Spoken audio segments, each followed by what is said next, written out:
আসসালামু আলাইকুম। বোরহানউদ্দিনের কাহিনী সবাই তো জানেন। বোরহানউদ্দিনের কোনো ছেলে মেয়ে হচ্ছিল না।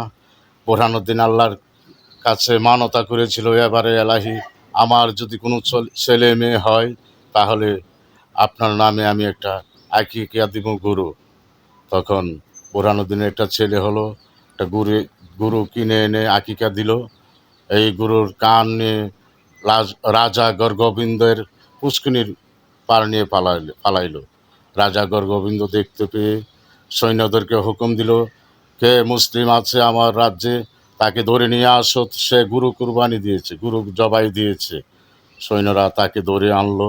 বোরহানউদ্দিনকে জিজ্ঞাসা করলো, তুমি কি গুরু জবাই দিয়েছ? তো দিয়েছি। কেন?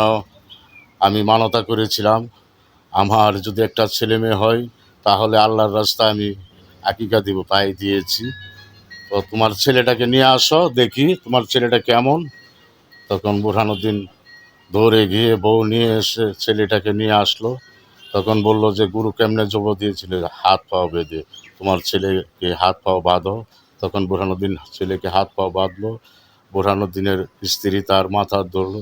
বোরহানউদ্দিন এই চূড়া দিয়ে ছেলেকে জবাই করলো। ও গুরু কীভাবে বানাইছিলা? যেভাবে বানাও। ছেলেকে বানিয়ে একটা গাঁঠি বেঁধে বোরহানউদ্দিনের গাড়ি দিয়ে দিল, তুমি এই দেশ থেকে চলে যাও, তুমি এই দেশে থাকতে পারবে না, এই রাজ্যে মুসলিম থাকতে পারবে না। তখন বোরহানউদ্দিন আর বোরহানউদ্দিনের স্ত্রী কেঁদে কেঁদে গিয়েছিল সেদিন বাগদাদে বড় পীরের কাছে। তখন বড় পীরের কাছে বিচার দিল বোরহানউদ্দিন যে আমার এমন এমন করেছে, আমার ছেলে পচে গলে গিয়েছে। বড় পীর বলল, তোমার গাঁটটি খুলো। তখন বোরহানউদ্দিন গাঁটটি খুলল। বোরহানউদ্দিনের ছেলে আগে যেরকম ছিল এর থেকে আরও উজ্জ্বল হয়ে দাঁড়িয়ে গিয়েছে। এই কেরামতি বড় পীর আব্দুল কাদির জিলানী বোরহানউদ্দিনের বেলা দেখিয়েছিল।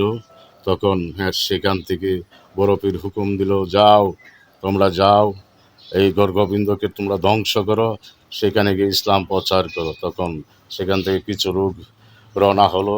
আস্তে আস্তে 360 জন আউলিয়া এসে এই গর্গবিন্দুরকে ধ্বংস করলো, গর্গবিন্দুর বন জন্তুকে ধ্বংস করলো।